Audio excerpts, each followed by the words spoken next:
Alright, SummerSlam 2013 review. I got a lot going on today, so I'm just going to kind of speed through some of the lesser matches here.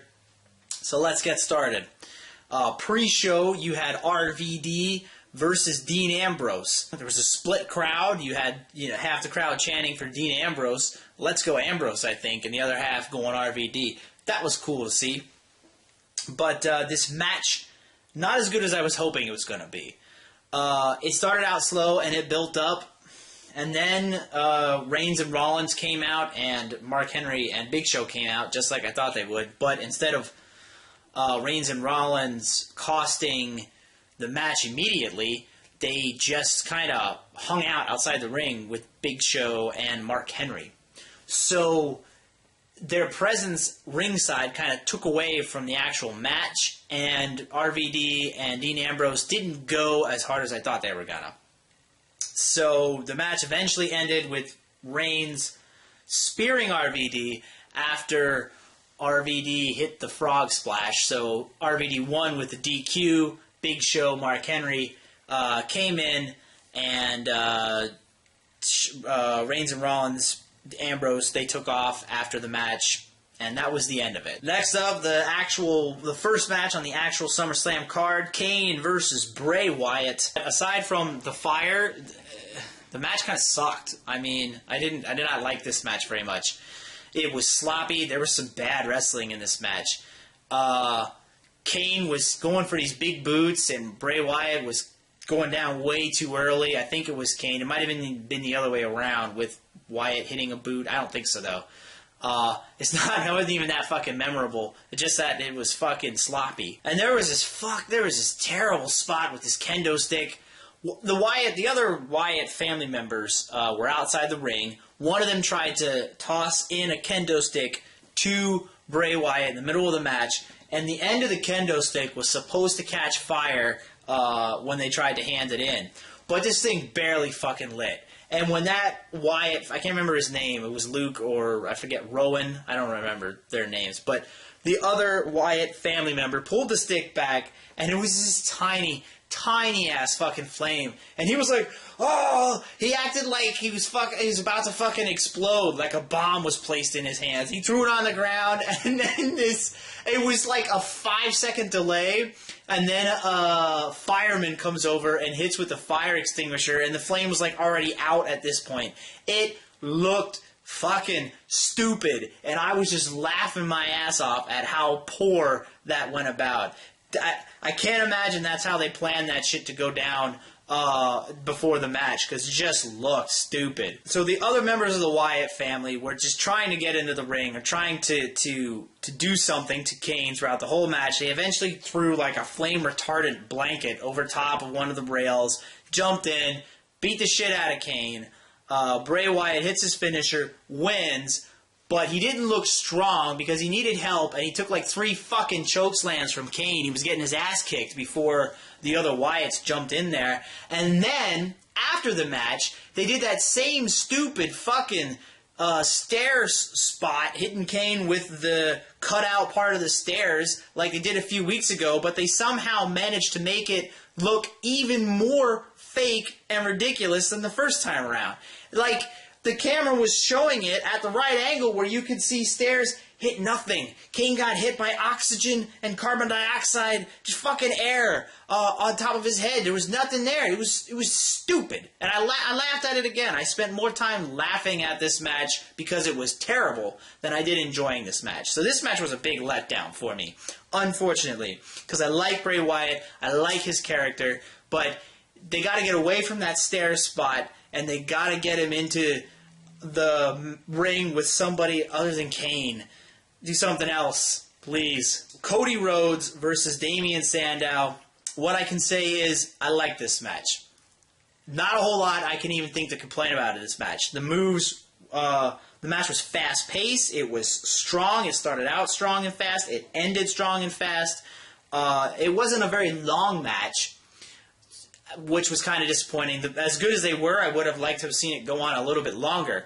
But they performed well, they executed well, and Cody Rhodes shaved his mustache, thank fucking God, that was nothing but a big holdback for him. Now that that's gone, maybe he's going to get more serious. Maybe he's going to get put into something credible. Because WWE actually let him win this match clean. Cody won with the Crossroads at the end, and he beat Sandow clean. And that's great. I mean, Sandow is definitely higher standing than Cody Rhodes is at this point, so it bumps Cody up a little bit. And Sandow, I'm sure he's going to get some sort of redemption this next week or two here, and he's going to turn out just fine. Cody Rhodes got the clean win. Very happy for that. I can't believe WWE did it. And I really enjoyed this match. Both of these guys look strong. And I am actually interested in what's going to happen with Cody Rhodes again, which hasn't happened in like 2.5 years. So, I'm excited to see what happens. Let's hope they don't fuck it up. Next up was Christian versus Alberto Del Rio for the World Heavyweight Championship match. This match was better than I thought it was going to be. It was, Christian doing his typical Christian stuff and Del Rio doing his typical Del Rio stuff, but they kind of, gelled well together in the ring. Del Rio was fucked up, man. His face. He came out, he had his left eye was totally black and blue. His left ear was fat, purple, looked disgusting, and his nose started bleeding as the match went along. Like, what the hell happened to Alberto Del Rio? I don't know if it was Jack Swagger driving him to the arena that night, but Jesus Christ, he looked like he was in a fucking car wreck. Towards the end of the match, there were some false finishes where they actually set it up like Christian might win. That was cool to see. Like he was going to get a shot. But I really didn't think he had a chance at winning, and he didn't. He wound up tapping out in the end. So Christian loses, Del Rio retains. And then Del Rio got on the mic and cut this weird promo about he was like the guy for Mexican fans in the WWE. He was their poster boy or something like that. And at this point, I just expected Rey Mysterio to come out and whip his ass, but that didn't happen. So maybe it's gonna happen soon. Oh, next up there was a backstage segment. There was a couple of these throughout the night, but I'm only gonna talk about this one time.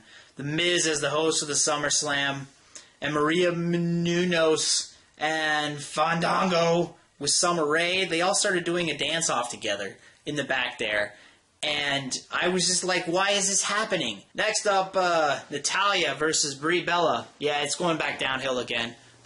This match was terrible. The crowd was insulting them. They were chanting random bullshit during the match. Nobody was paying attention to it.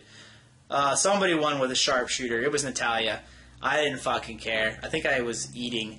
I went to go get some food while this match was happening. Up next was CM Punk versus Brock Lesnar. Match of the night, in my opinion. The crowd was super into this match. They were jacked. There was a lot of good wrestling in this match. A lot of good spots. I took a lot of notes. CM Punk, he went for the GTS at one point, and it got countered on the way down into a Kimura armlock by Brock Lesnar. That was very cool.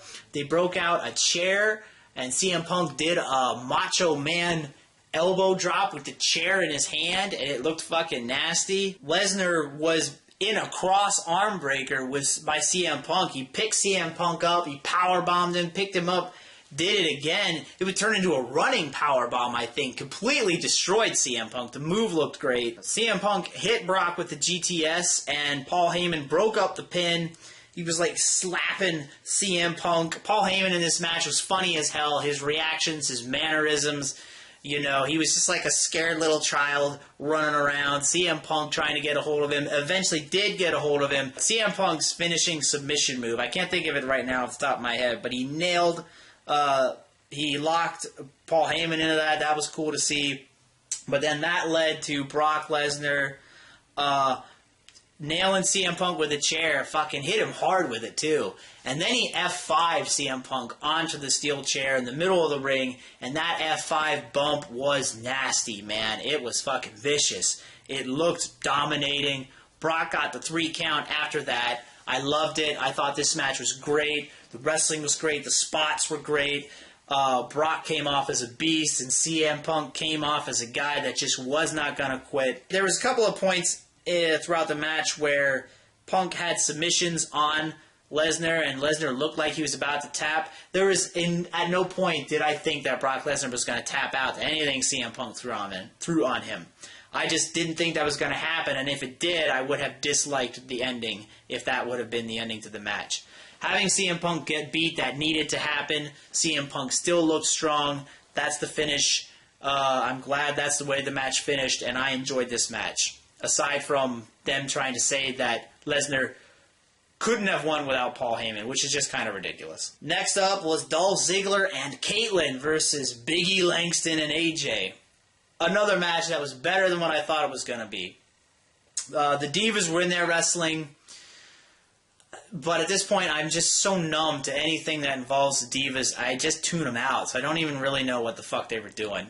I was really only paying attention to Dolph Ziggler and Big E Langston, and they both looked really good in this match. Ziggler was selling his fucking ass off to everything that Big E did to him, and Ziggler's drop kicks, they were high, they were tight, it executed very well. He was hitting some really good drop kicks in this match, along with a bunch of other moves that looked very good coming from Ziggler.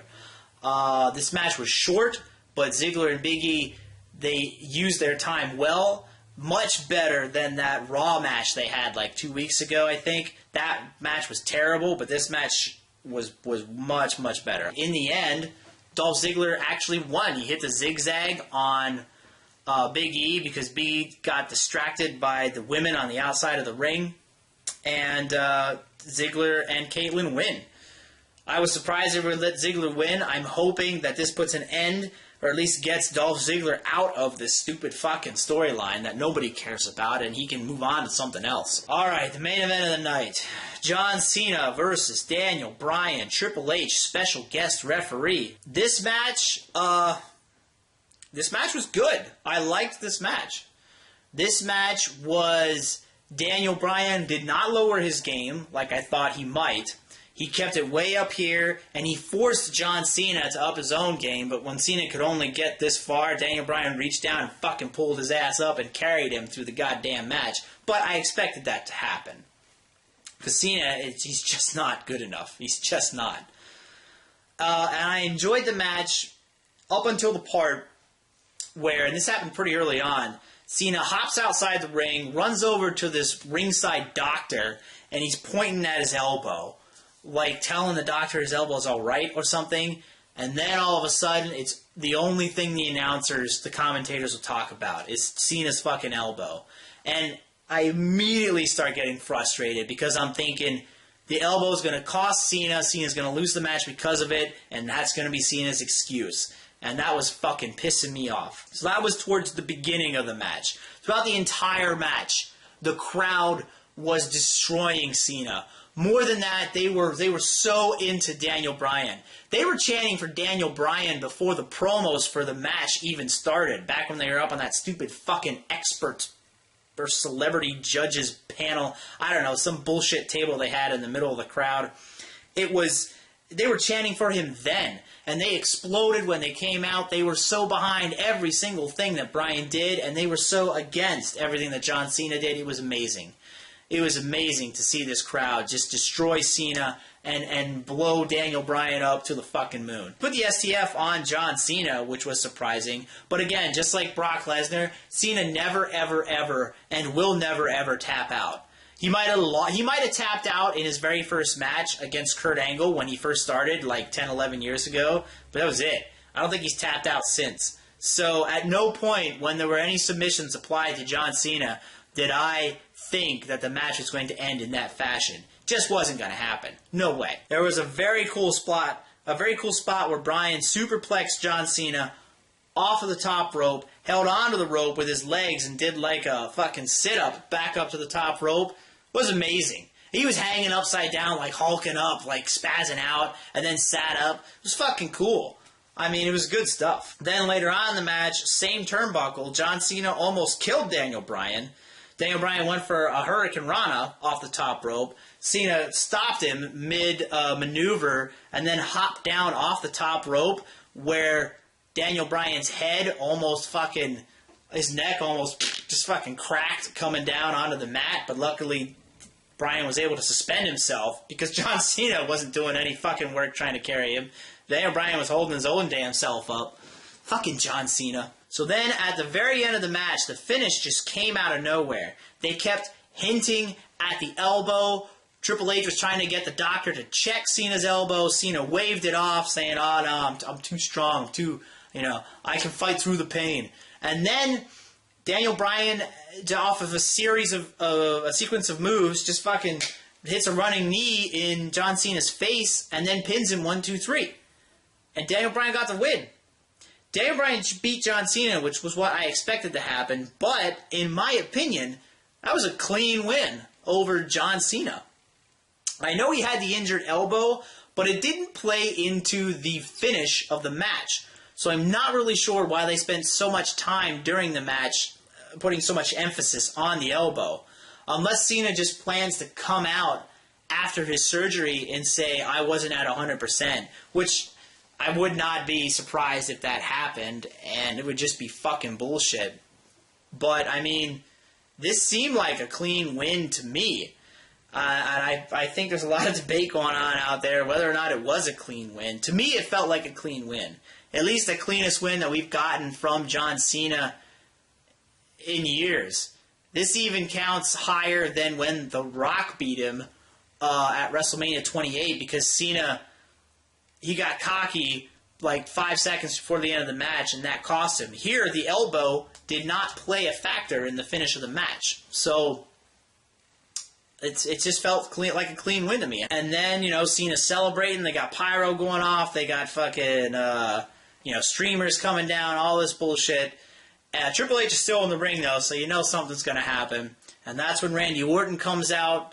And when Daniel Bryan is facing Orton, Triple H, comes up from behind, hits the pedigree. Orton comes in, cashes in the contract, beats Daniel Bryan without doing a single move to him because he's still out from the pedigree. 1, 2, 3. Randy Orton ends the night as the WWE Champion. Not Daniel Bryan, not John Cena. Pretty much what everybody thought was going to happen. Except Bryan beating Cena clean was completely unexpected.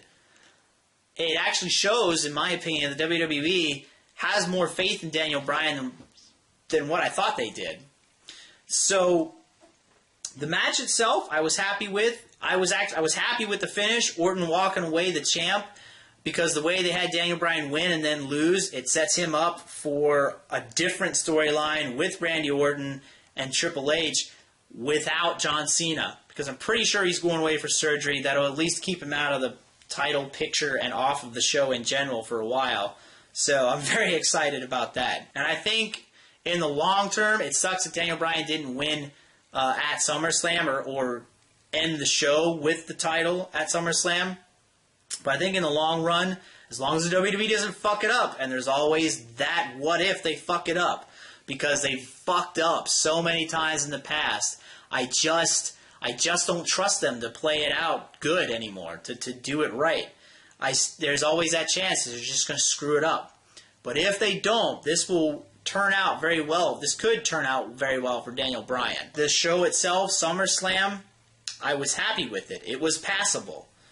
Would I have paid $55 for it? No. But Rhodes Sandow, the Big E Langston Dolph Ziggler match, Brock Lesnar, CM Punk, and Daniel Bryan, John Cena, that's 4 good matches. That's one of their better pay-per-views WWE has put on recently. So overall, the pay-per-view was passable. It was good. All right, that's going to do it for the SummerSlam review. I am very curious to see where they go with the story tonight. This could either be a very good Raw or a very bad Raw. We'll see what happens. And what do you guys think? I'm curious to know what the opinions are out there of, do you think John Cena lost clean or not? So, yeah, let me know what your opinion is. And, yeah, that's going to do it for me. JB Squared, 61279. And I am actually looking forward to seeing what happens on Raw tonight. And I'll see you guys next time.